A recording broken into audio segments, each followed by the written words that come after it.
Welcome back to Misaka. This is a continuation or a part 2 of the previous episode, the idea of self.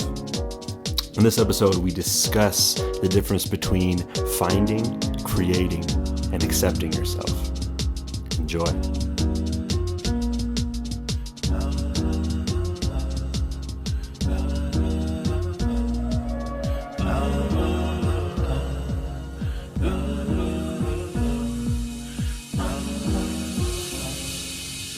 You notice a pattern today? Yeah, so it kind of was based off the idea of self that we were talking about the other day, in the last note of the last Wonder Junkies video, which was the web series I did, I end with this saying of like, life's not about finding yourself; it's about creating yourself. And I was thinking about that today after having a conversation with Gabby, where that just sort of popped in my head, and I was it took me like, if I was to redo that end point, that end note, like, would it be different or would it be the same? Like, what would I check? How would it be now if I was rewriting that now? What would it be? And I sort of realized that I would now say it's about accepting yourself.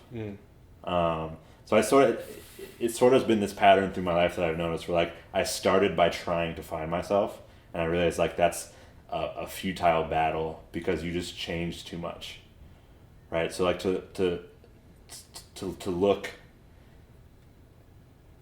in these little avenues never really got me anywhere, because there's no foresight in finding, and then I ended in creating yourself. And that was sort of the point where I was focusing on, of like trying to create my identity by the choices that I make, and being like, this is the person that I want to become, so I'm going to craft my path to get to that point.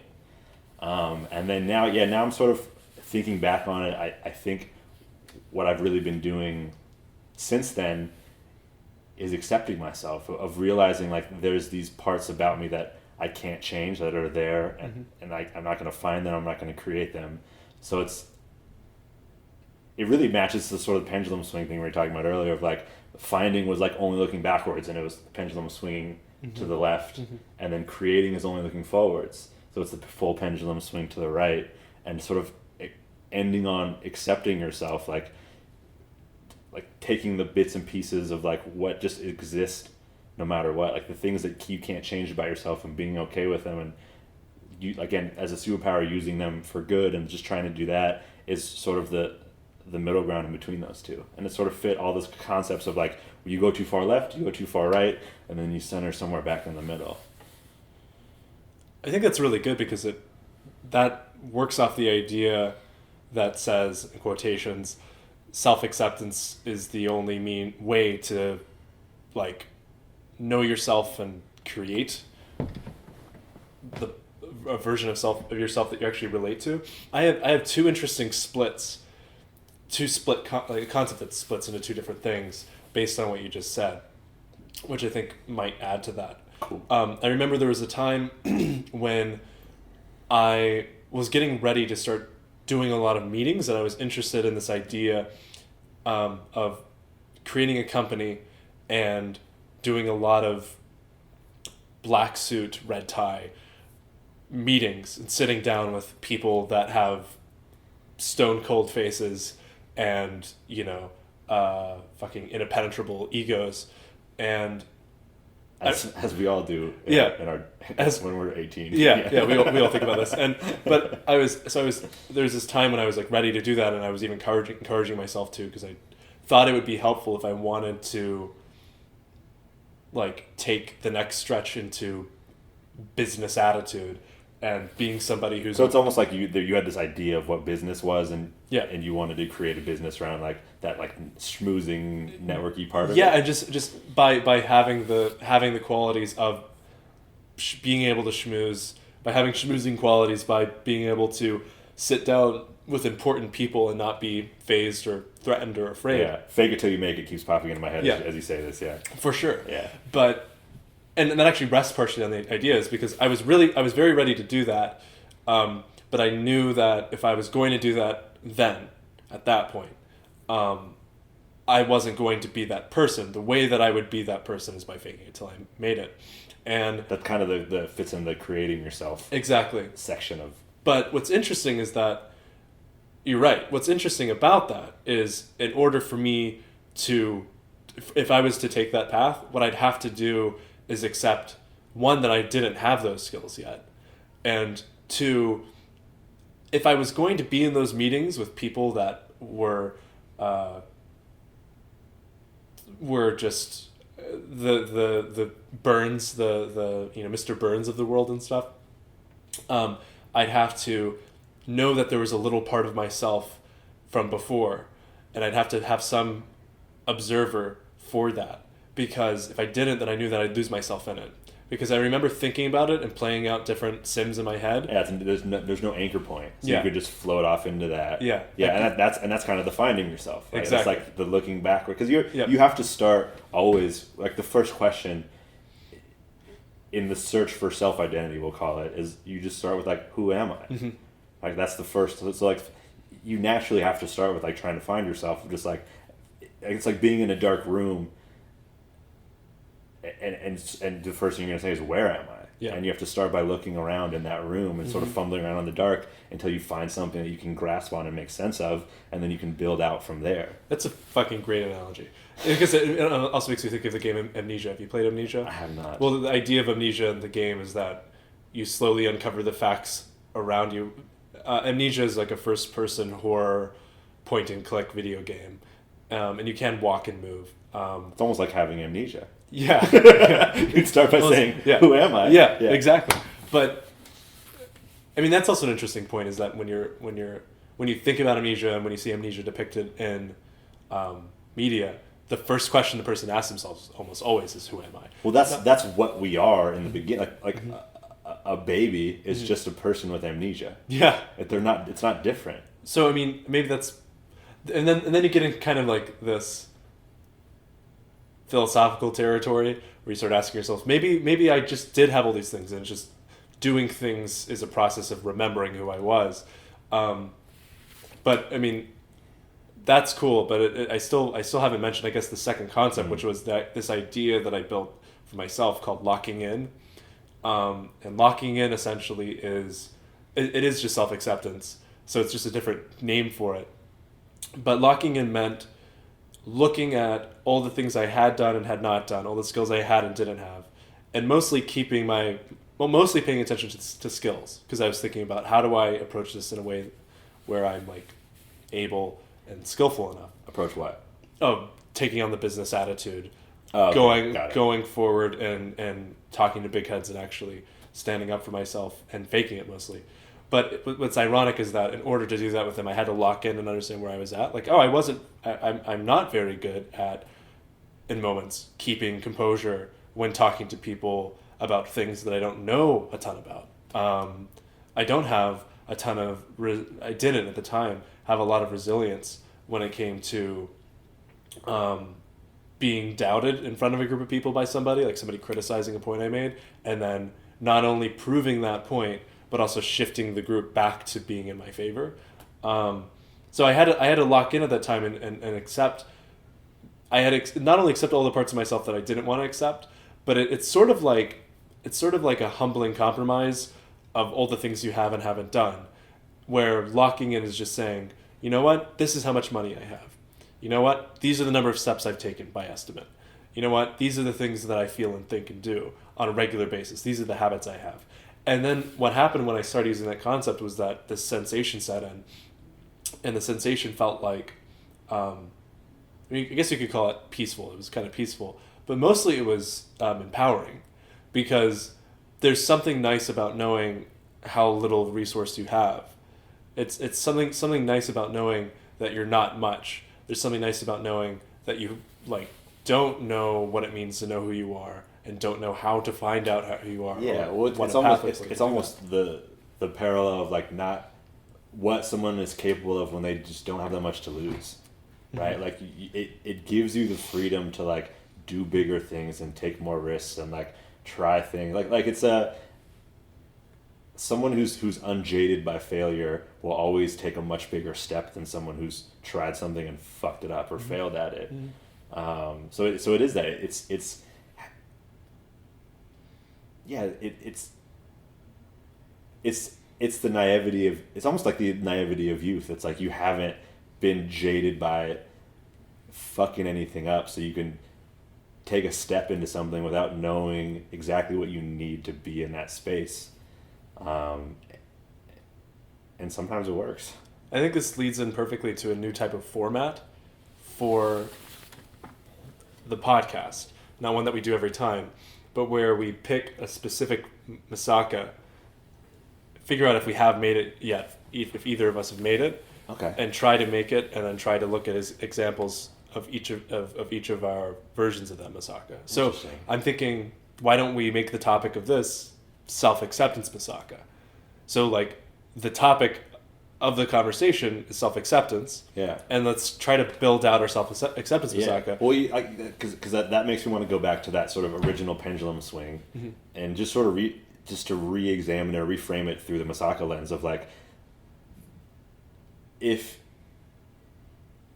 let's say where I'm at now is sort of the self-acceptance Misaka, it took those two, I had two full lives and deaths of Misakas to get to here, right? Two iterations, right? The first one was like the in the dark room, finding myself, who am I, like, and just sort of like looking for the patterns there of like, this is the type of person I am, this is how I act in these situations, and then when that one died, it sort of was reborn as like, now how can I face myself in the direction of who I want to be, and then when that one sort of died, it was reborn as like, okay, well, if this is who I am, how can I frame these qualities of myself towards who I want to be? So it's not creating new qualities I didn't have, it's saying, here's the things that are already there. I want to grow and double down and hone these things, because like it's sort of where my natural skill set is. Well, I feel like that's saying what the point of making Misakas is. Like, I look back at my life and I accept the patterns of behavior that I've had, patterns of thinking that I've had. I make Misakas out of them, and then I try to take them in such a way that, and take them in the way that I want to take them. So, like, I think that for starters, I kind of want to mention my version of the pendulum swing. Stepping out of metaphor and trying to give real examples for being in a dark room and trying to find one thing to latch on to, probably being my idea of what myself is. And the best example I have of that right now is when I quit.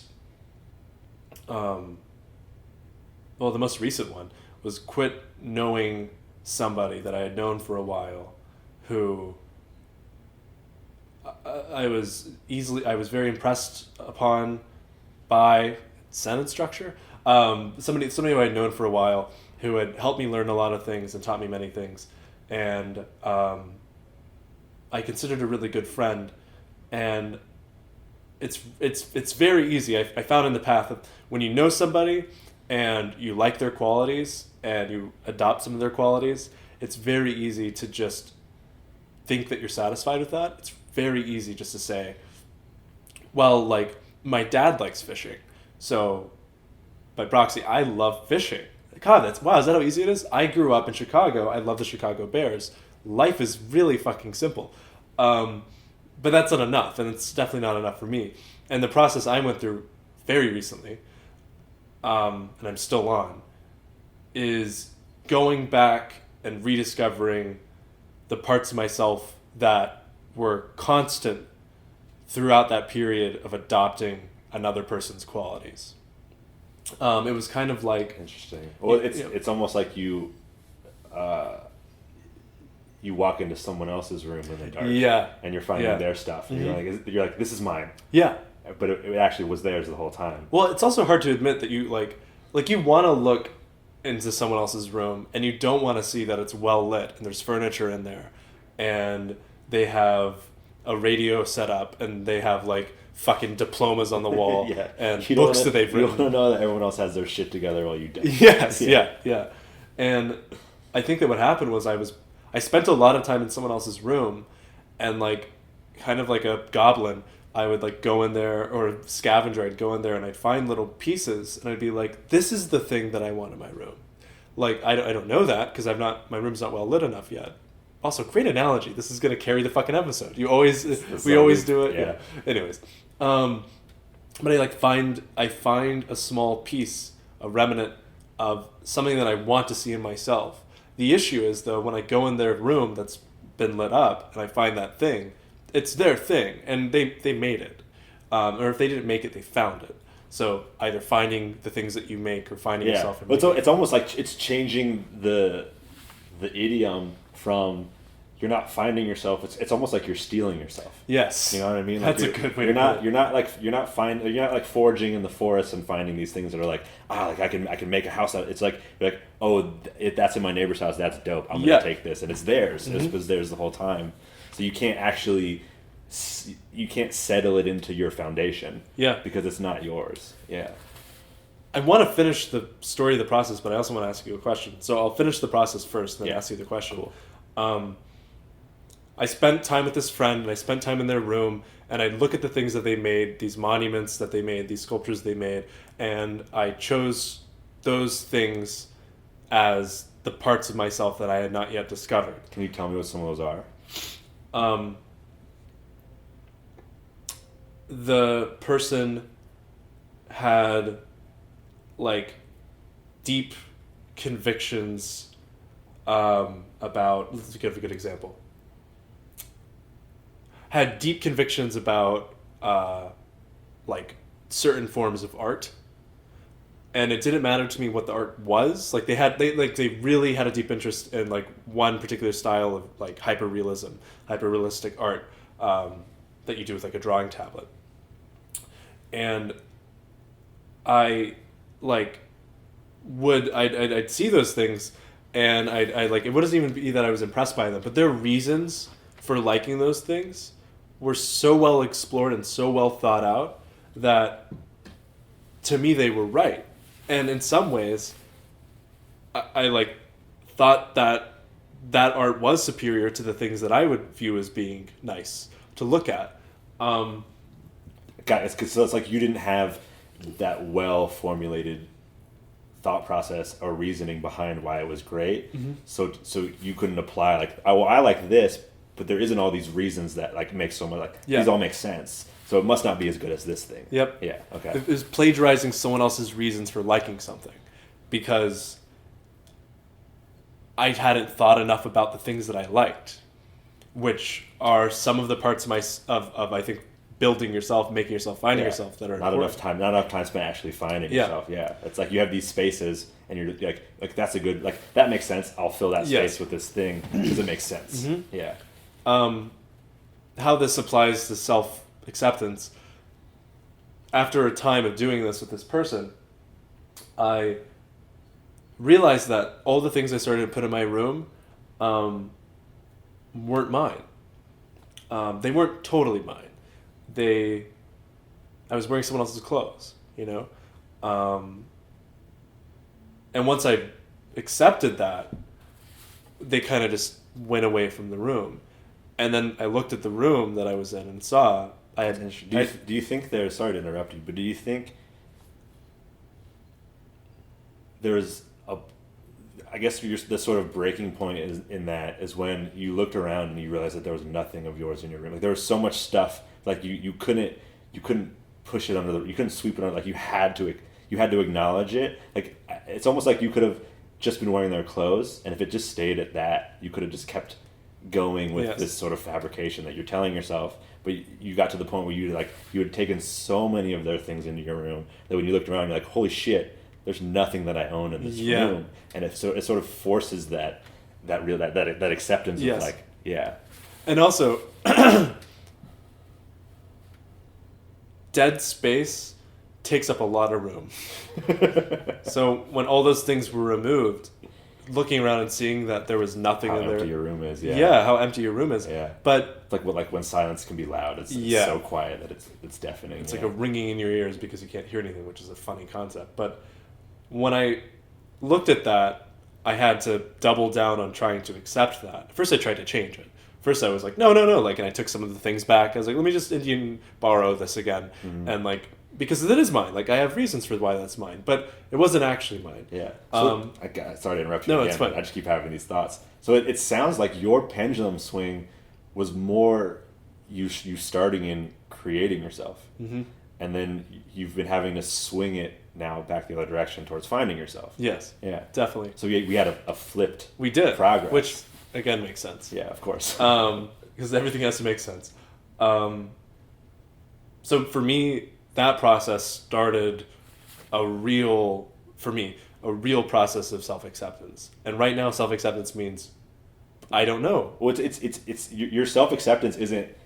It's not even accepting who you are. It's just accepting that you have an empty room. Yeah. And you need to now work to fill it up with things that are yours, or make things to put in it, and you need to decorate your room. And I'm wanting to be super careful. I mean, you're super careful the fucking 5th time around when filling up your room. Fool me once, shame on you. Yeah. Fool me twice, shame on me. Yeah. Yeah. So, but I'm curious to know if you have an example of that. Yeah. So I do go right to this. So it might change as I start to talk about it, but I think the thing for me, and I've talked about this a bunch of times, is the quality of myself of having to push boundaries. So like the pushing the baby, right? So like I'm in this dark room, and I have to keep walking in a direction until I hit a wall. Mm-hmm. And that's when I go like, okay, there's a wall here, and then I'll turn and I'll try it with something else. So it's this sort of push the baby aspect that I have of like, let's say when I was in high school and like I would miss enough days till I got a phone call at school, and I know like, okay, I can miss this many days, and like, or like I can disobey my parents to this level before there's some sort of punishment or some sort of action taken towards me, and I think that's sort of been the method that I've used really to find myself and to sort of find out where all the walls are in the room, right? So that was sort of my first step of I need to know where the wall, how big is this room, where are the walls? And I would sort of walk in every direction until I'd felt all the walls. And I did it through those sort of push the baby actions. And I didn't know I was doing it that way then. It's just, that's how it happened. And then I think the creating myself aspect was filling my room with things. So the creating myself aspect has been all of these, I guess, like, I've been a very fortunate person in that compared to most people, my life hasn't been that hard. So all the difficult things that I've done in my life have been self-imposed. And I think that's really where the creating myself came of like, I'm going to go live on a motorcycle in Asia and like just see what happens and like I want to be this type of person who like can live in other countries and like that's who I want to be. So I'd create that, we'll call that'll be, the desk lamp. And then I'll, after high school, went across the country in 2 months in a van. So like living out of the back of it, and it's just all these imposed hardships that I've put on myself because wisdom comes from that, and I wanted to make sure that I still got the wisdom from doing hard things. And that really has been, I think, the creating myself part of that. And then the accepting myself piece is after doing both of those, looking back and being able to see like, oh, that part of me, the push the baby thing, the push the baby quality I have is what allowed me to find myself. So it's finding the patterns and like the things that were there no matter what, and saying it's not a bad thing that I'm like that, even though it's manifested in a lot of negative ways, but it's just who I am. So I need to make sure that I'm cognizant and using it in a positive manner. I guess that's sort of the best way to mesh it all together using that metaphor. I want to ask you, have you ever met anybody who seems like they've found themselves, their self? I'm also curious to know if that happened while you were ever traveling. So I think the thing that I always, the person that I always gravitate towards isn't necessarily someone who's found themselves, but it's someone who couldn't not be themselves if they tried. Right? It's this idea of a genuine person. Mm-hmm. And I don't necessarily mean that they're like so enlightened to the point where they have like fully gone through finding and creating and accepting themselves, because I think that's our entire life journey. I don't think that stops happening. But there's a type of personality where, yeah, like no matter what situation you put them in, they're going to do it in the way that they're going to do it. And even if they're trying to be like someone else, they'll do it in a way that's just like them. That they don't like really like, that's totally a David way of trying to be someone else, you know?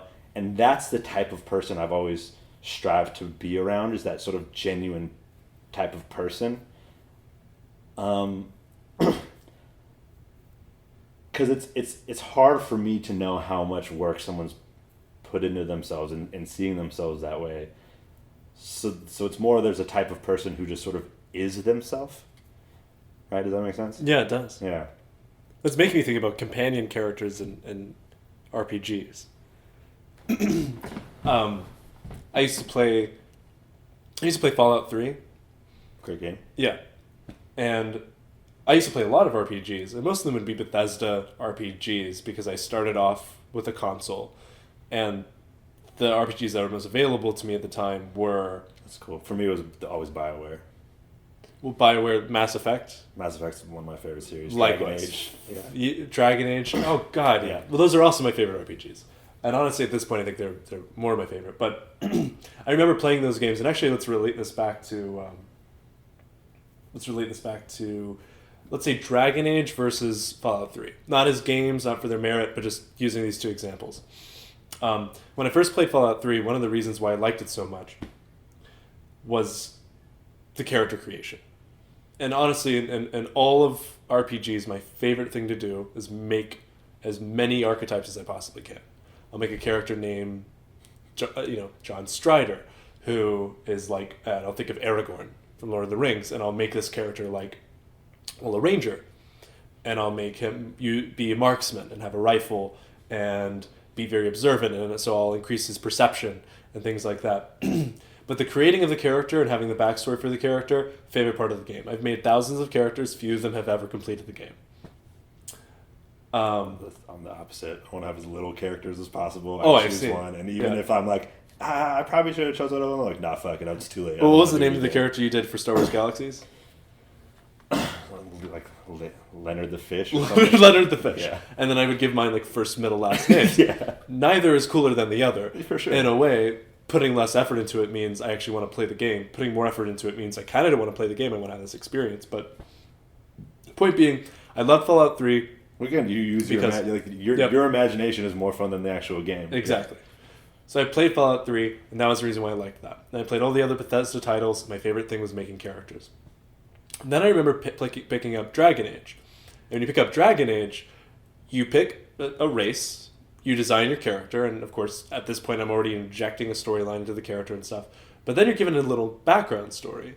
Oh yeah, you do choose background options. Like, yeah. Are you from the slums and like made it out? Are you like a loyal hero who lost his parents looking for revenge? Exactly. Yeah, those kind of things. And you could do a similar thing in Mass Effect. I think that would bother you then, because it takes some of your creative control over the backstory. It did, but I remember the first time not liking it. I remember the second time really enjoying it, because the game now was turning to me and saying, "You're right about your character. He's this." So if I wanted, I'd look at the options. I say I want him to come from the slums and be a nobody and then rise to fame or whatever. I'd say I choose that one, and then the game says your character begins as this, and you're right, he's that. And I'm like, cool, thanks, game. And then you play it, and then very slowly or rapidly, depending on how you play it, that self becomes more real. But you know how each of those two are different for me in terms of how I played them. But I remember playing each of those, and my other favorite aspect of the game was finding companions. And every companion was a full-fledged archetype.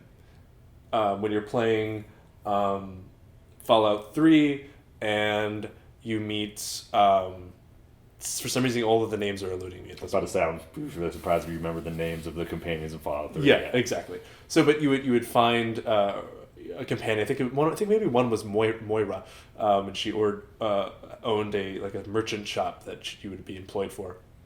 You could eventually have her as a companion through a really horrific series of events.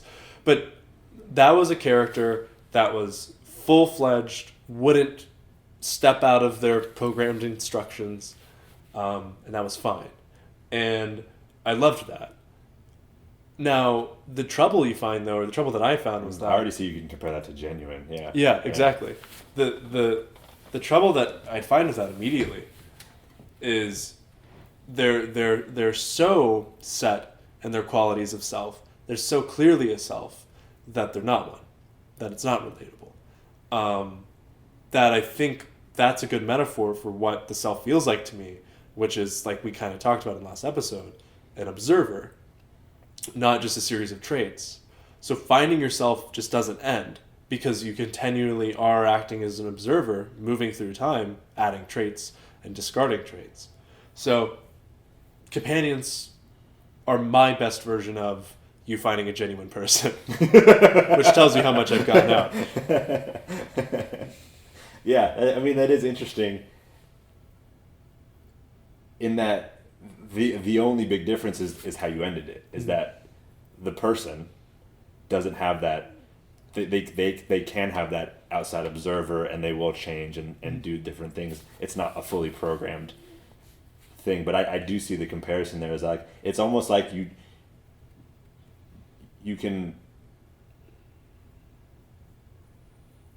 don't have to guess as much.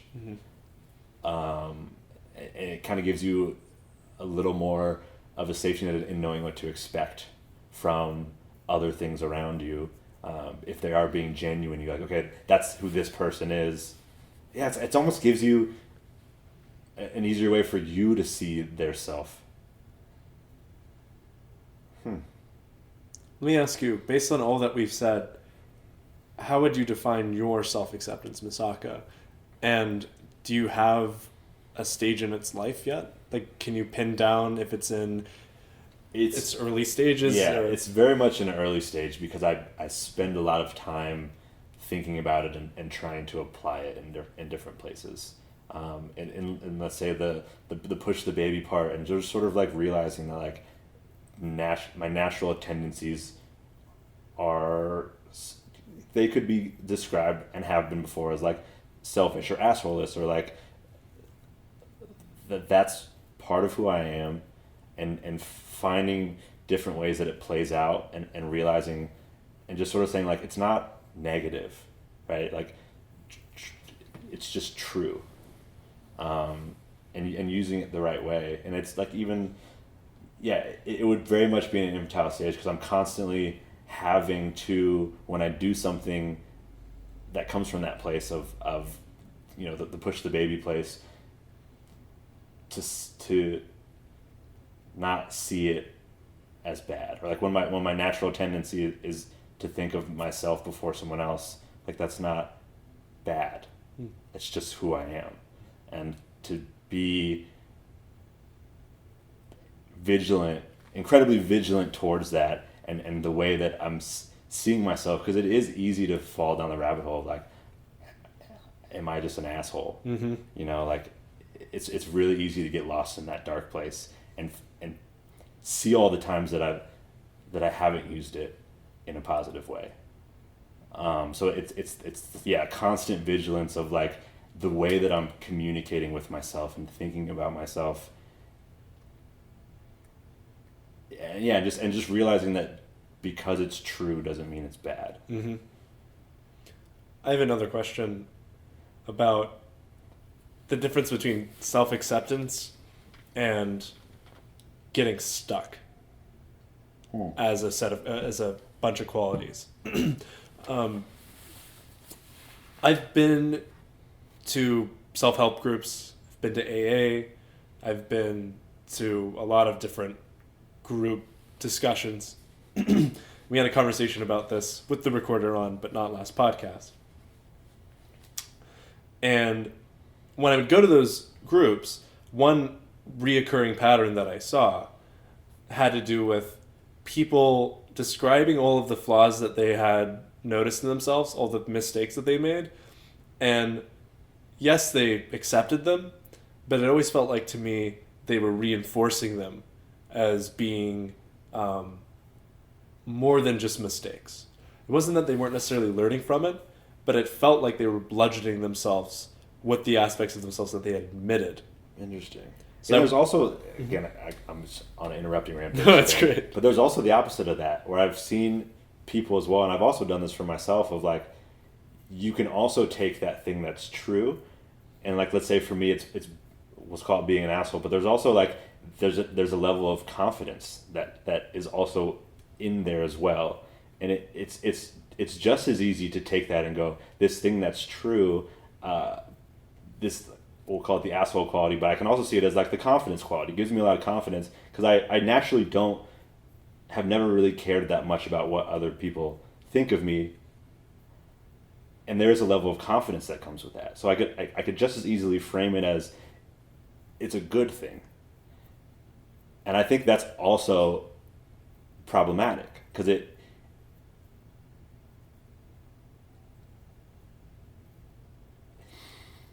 because it seems to me like, based on what you're saying and thoughts I have myself and how this conversation is framing itself, is that self-acceptance is entirely about framing, but not choosing positive framing or negative framing, but being able to frame yourself is accepting yourself. Being able to like actually hold that. Yeah, and it's like, say it's like there's a bunch of currents going different directions. It's putting the frames around the parts that are you and saying like, this is me, and what moves within and out of that frame, that's okay. Yeah, you're just the frame that all these things move in and out of. Exactly, and you're the observer. The observer is the frame. 100%, and that's really what the self is. But just that there is also a problem in only framing it as good, because that you're not being. Again, you're not seeing it as just being true. Mm-hmm. Like it doesn't have a positive or negative frame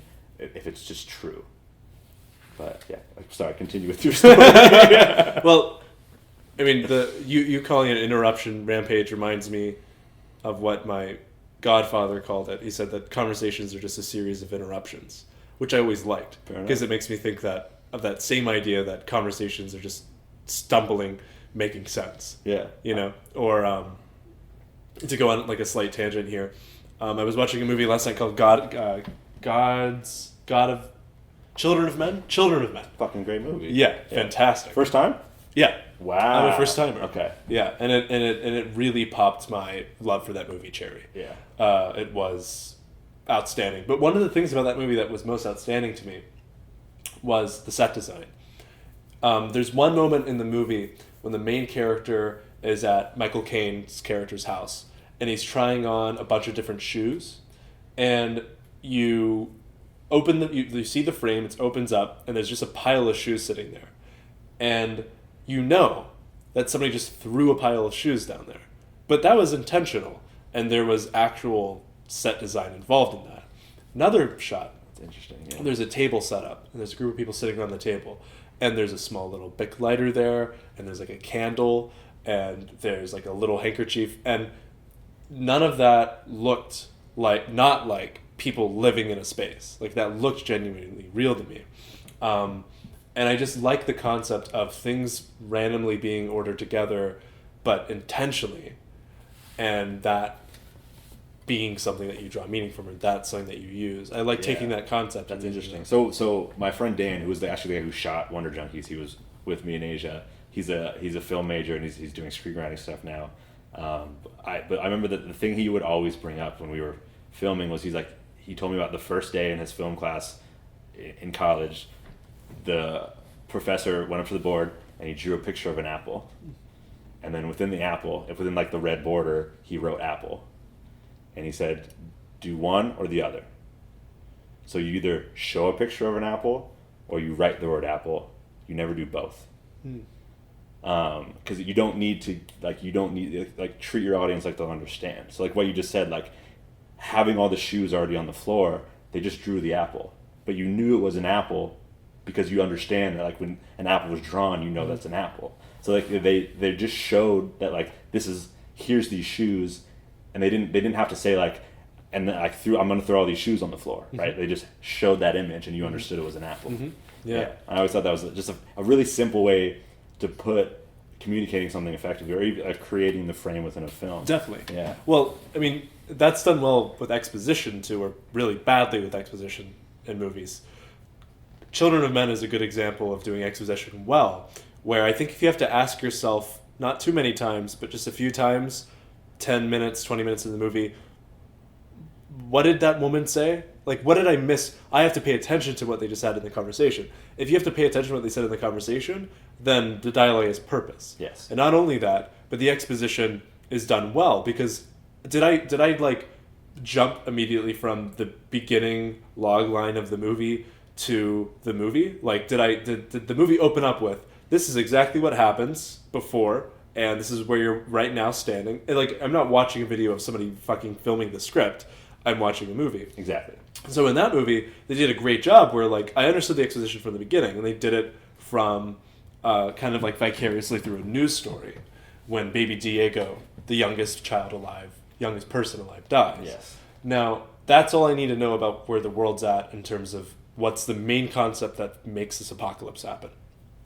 And for people who don't know, Children of Men, it's a post-apocalyptic movie riding on the concept that women are now infertile, that nobody can... There's no more people being added to the world. Yes.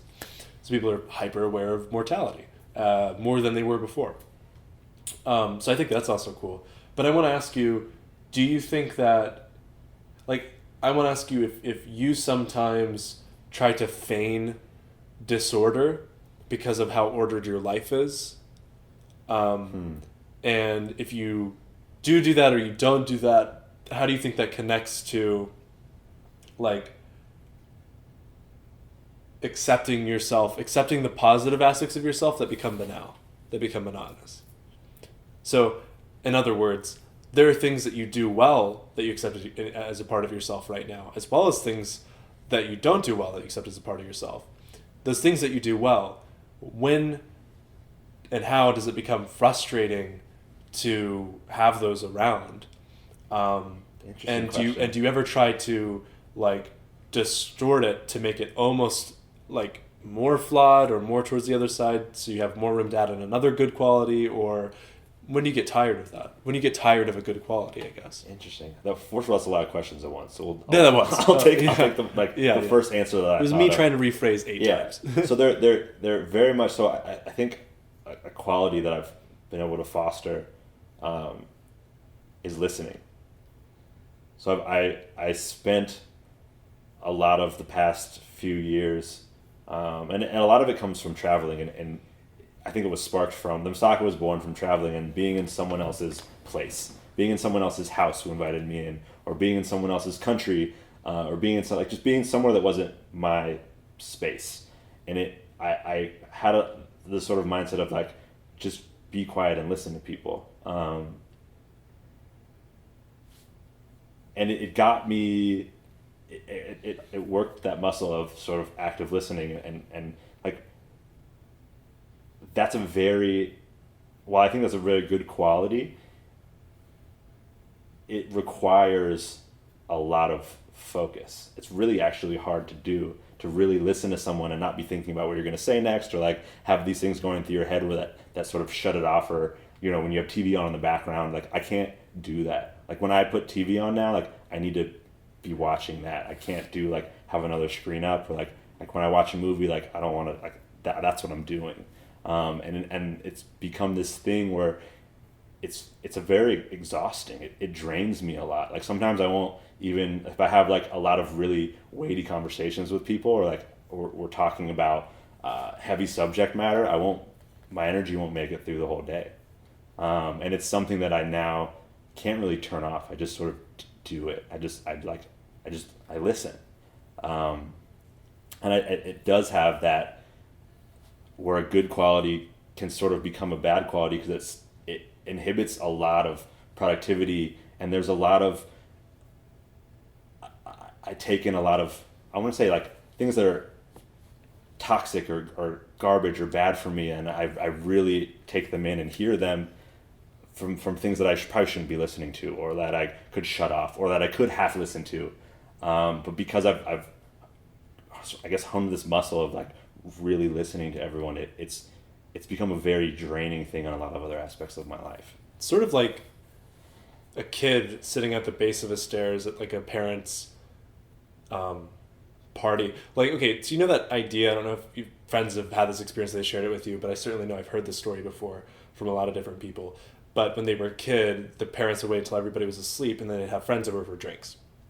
And there's often that kid that sits at the bottom of the stairs and hears the conversations. And maybe they like saved the dark news until the kids were asleep, and the parents are talking, and they're like, and our son is addicted to drugs now or something. And you overhear that because of your eagerness to listen. So in a sense, because of your eagerness to listen, you heard something you didn't want to hear, or something and then now it's like an earworm, you can't get out of your ear. It would have been better to not be listening. Yeah. Is it kind of like that? Like, do you have trouble filtering out what you hear now because you hear so well, because you decide to listen so much? Yeah, and even too, like, let's say it's become, because I didn't used to be like this. Like, I used to be, I would even, like, I think now I'm very much an introvert, and I really truly think I used to be an extrovert. So I didn't used to listen in this way, where I slowly over time, I don't know what it is or what sparked it, but I didn't want to say as much to people, and that energy then went to listening.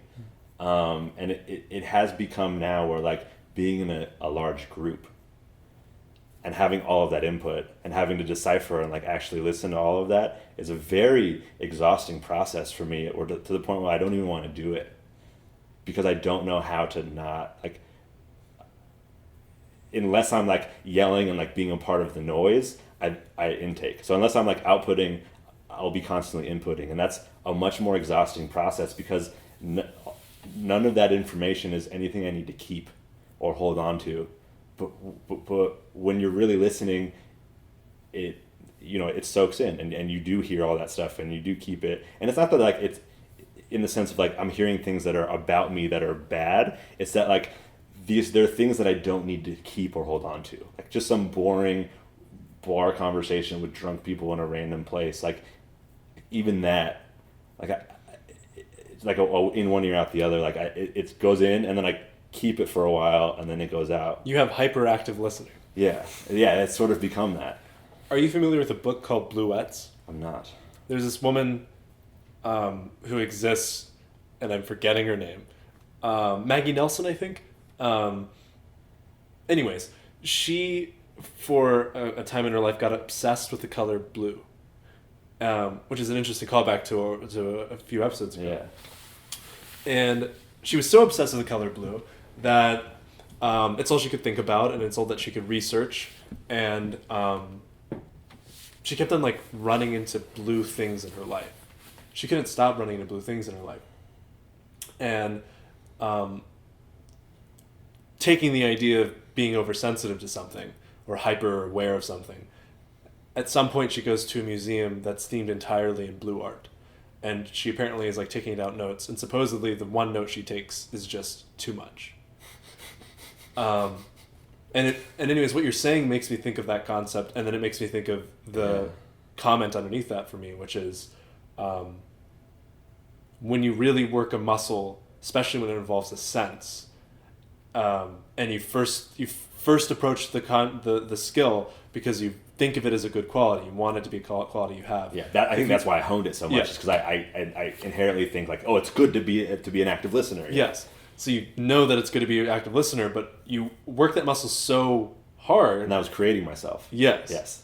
But you work that muscle so hard that it becomes, in a sense, like so powerful of a muscle that you're like, it's like you bench press way too much and you break glass by just trying to hold the glass.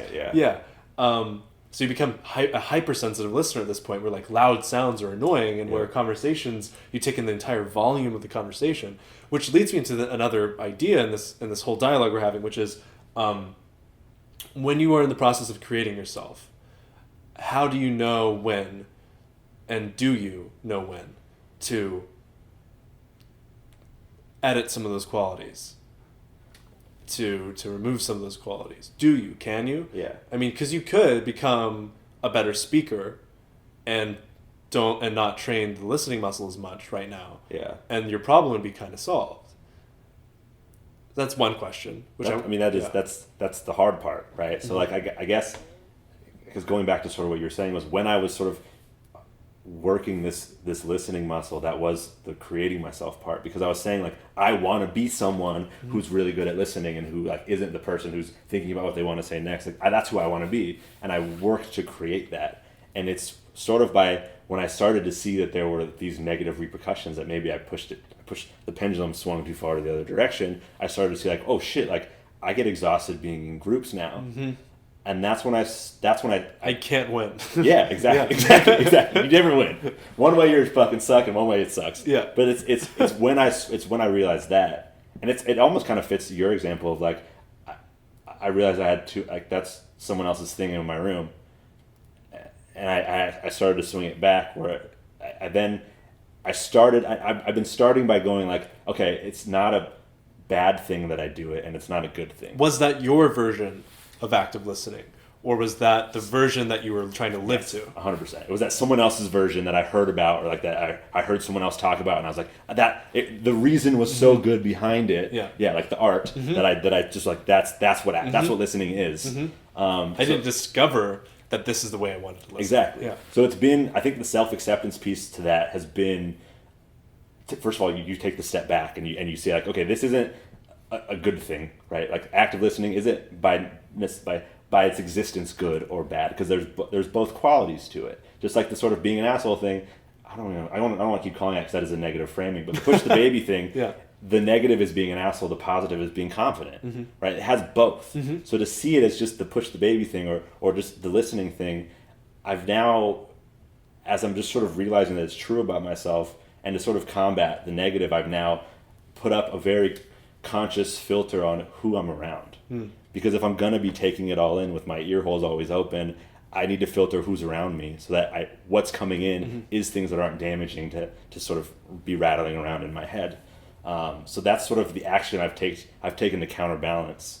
And yeah, no, I think, it's finding, you will always get to the point when you realize you have someone else's thing in your room. And you'll eventually realize it, because you'll just keep going in that direction until you see negative qualities. And I guess that's the thing that I would recommend looking for, is like what bad is happening from this quality of myself that I think is good, right? And then on the flip side, you could also re-examine it as like, what good is happening from this quality of myself that I think is bad? And that's what'll allow you to start to see it as not a bad thing or a good thing. It'll allow you to put effort into focusing and expanding on the opposite end of the spectrum for the single quality. So it'll allow you to stop for what I'm just doing now. I'm not going to say I'm an asshole anymore. I'm going to say like, I have this push myself quality, and it results in good things and bad things, being an asshole and confidence. And to see it as that allows me to have control over it. This makes me think of one of the most helpful concepts that I've ever uncovered for myself. I don't think bacon makes everything better. Bacon makes everything better. Chocolate cake kills, but it's worth it. Yeah. And flip-flops have risked more lives than anything else. Multiple perspectives. Yes. Okay. To me, the ability to hold multiple perspectives is one of the most useful things that I've ever tried to work on. And I think how it applies here is actually the most basic example. I can look at like an angry religious person, like punching somebody of a different religion to death. And obviously, across the board, the most normal observation here is to say, that's terrible. Like, so many things are wrong here. He's killing another person. He's killing another person for these reasons, all these other things. Or let's do a less heinous example. What about there's a debate. What about one that you have? Like, what about an example from your life? You said it's the most valuable thing. Yeah. Because we now give you our relatable examples from your life. Yeah. Gunpowder on the cheek.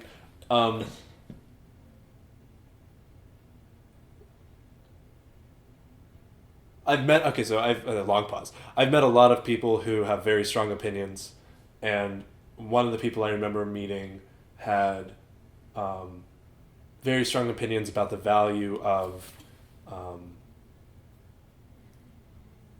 like, let's say, literature. How about this? Actually, a better example. I've been in a class before where a teacher was a huge fan of one writer or like 5 writers on, a few writers on a hand. And if you weren't writing about those writers, or if you weren't talking about how significant they were, and the class wasn't even necessarily based on those writers, then you were wrong. And when I was sitting in that class and I was listening to it, I kept on thinking, the first thing I kept on thinking was, this is terrible. Like, you're limiting yourself to just a list of writers. This is unfair. Anytime I've ever seen anything and thought that's unfair, or that's not right, or that's bad, and I've just thought that, I've just practiced linear thinking, then that's not practicing multiple perspectives thing. But once I started practicing multiple perspectives more, I realized I could like hold all of the perspectives that I possibly could, and all of them were right as well as wrong. That,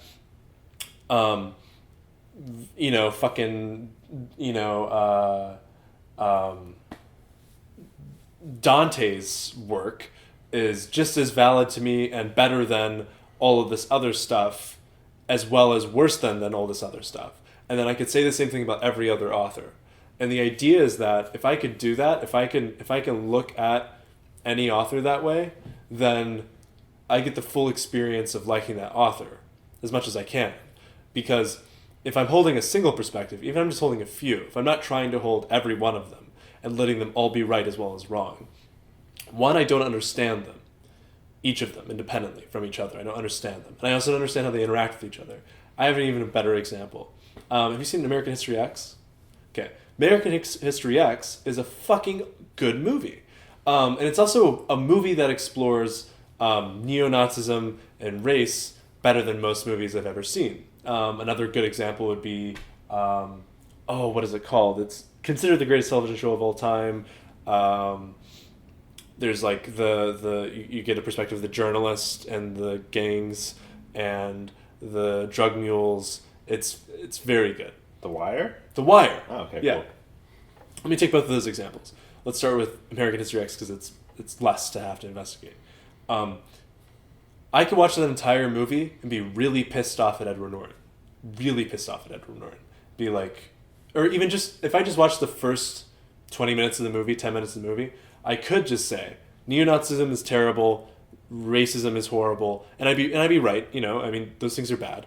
But I could just look at that and just fucking be really angry and just be like chain whipped by this movie and leashed around. Or I could say, you know what? I see why they think that is valid. If I could think, it's like writing a character. If I can think like a racist, I can write a racist character. And if I can hold the perspective that they hold, and practicing empathy, but if I can write the perspective they hold and truly believe it, and see why it's valid, and see why they're right, then I understand them. Same thing from, if I look at all of the people in that movie that are like subject and to racism, and all the people that are accosted by the neo-Nazis, and I can see exactly why they're plagued, and exactly why they're right, and why neo-Nazism is wrong. Now, that's asking a lot. It's hard to picture yourself as a Nazi. Yeah, it's an extreme example, but it's the idea of taking... It's adding nuance to binary options, or to black and white possibilities of like this wrong versus right. It's you're adding gray area. You're adding nuance to this thinking as much as you can. And I think where this lacks somewhat for me, in my experience, is I would witness something that I really didn't like, and I'd find another way to see it. I'd frame it differently, and then I'd say, well, I can see why I didn't like that, and these reasons are more valid, but that thing's still terrible. I think that it's useful to think of them all as right, regardless how terrible they seem. And being able to hold all those perspectives at the same time, I don't think it's just more objective. I think it's also a better way to get to the thing you're wanting to get to. If I'm wanting to... Well, it depends what the thing you want to get to is. Let's say I'm wanting to be... Ideally, the thing you want to get to is the truth. Yes. And as long as that's what you want to get to, having multiple perspectives is the way to do it. Yes. Yeah, it's... As well as and connecting it to self-acceptance, which is, I think, is the main reason why I brought it up.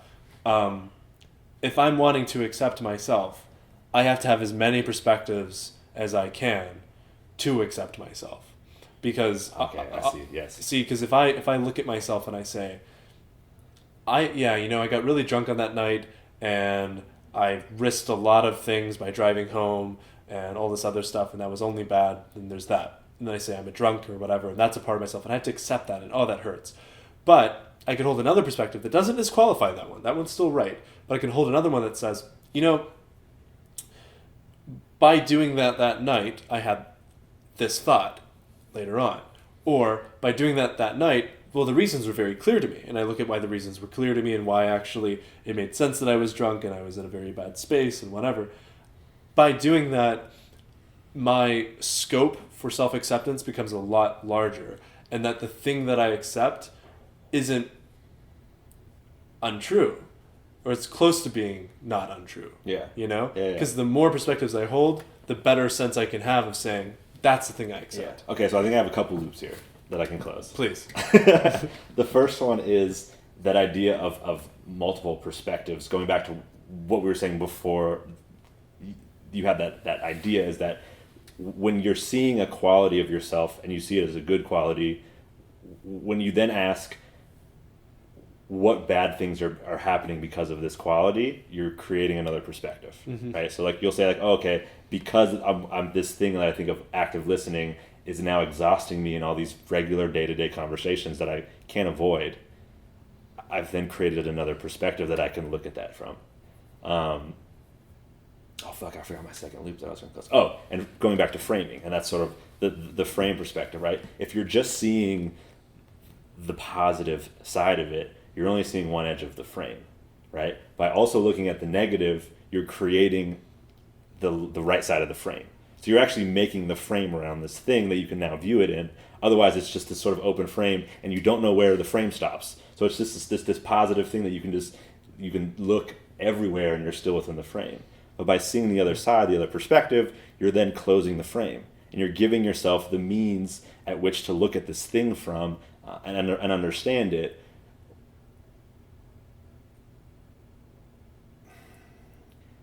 And I want to say, and that's incredibly important.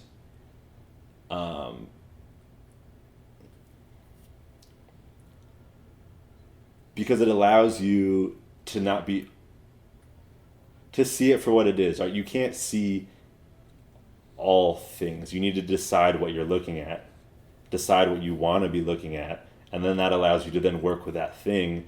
Instead of saying like, hey, I want to sculpt this pot. I was about to say, such a closed loop. Because I think you just did close that loop. Over-explain it? Yeah. No, you closed it, and then I think that you were expanding it more. And then I was creating another loop from that. I kept talking when I should have just I have one more loop, though, frame. that I want you to close. Because you are the expert loop closer. It's true. The room. The room is with multiple perspectives? Yeah. Can we close the room with the multiple perspectives thing? Yeah. Steal from as many people as you can. Right? Like, don't fill your room with one person's things. Fill your room with 1,000 person's things. And then create the frame around each one of those. So, you need to have that part of yourself. Like, stealing is kind of like being inspired. So to take from as many people as you can, take ideas, take things, and put them in your room, that gives you the baseline for creating all these perspectives. Because if there's this thing, like this reason for art style, and you put it in your room, and then you realize it's not yours, you've created one edge of the frame, right? So then it's saying, okay, finding the other edge. And you sort of just keep doing that over and over, and that's really what the process of self is. It's finding people that inspire you, creating yourself to be more like that person, and then taking that quality that you created and figuring out which part of it is yours. Like, what's the bad part that comes from it? What's the good part that comes from it? And then you create a frame around it that then you can use to control it and move the frame to point at whatever direction you want. Do you think using a Misaka as a wrapper for an idea that you took from something else or someone else? It's the Misaka is the frame. Okay. Yeah. And so by framing another thing with a Misaka, do you think then it becomes your own? Like, do you think then, like, if you did that many, many times, that would be the same thing as, like, building yourself? Yeah, because I mean, that's, again, that goes back to kind of the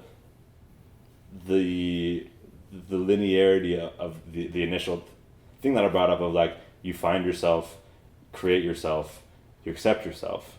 Of when I heard that description of active listening and the benefits of it, and I was like, that's really cool, I want to practice that, I started working that muscle. So, like, finding yourself is sort of the birth of the Misaka, where I then this thing was created where it was going to be my listening Misaka. And as I worked that muscle and started actively listening and paying more attention to what people were saying, and, like, this Misaka started to grow. And by doing that, by letting it grow, it becomes internalized, right? It's as I work the muscle, it starts getting stronger.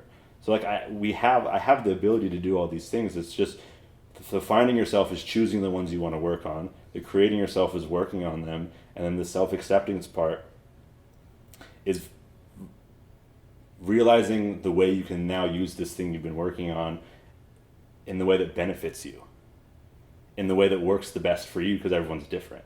And active listening, maybe to the level that I worked at, would probably work really well for some people and not as well for other people. So it's finding where within that frame, right? So you find it, and that you sort of steal this thing, and that makes the left side of the frame. Then you work on it and create the other side of the frame. So while you're creating this frame,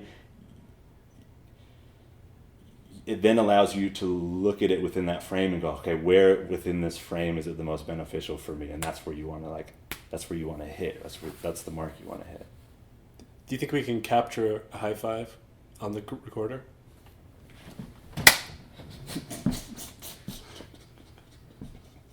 Do you think? And on that bombshell, just an audio high five. I guess we'll see you guys on the next one. All right.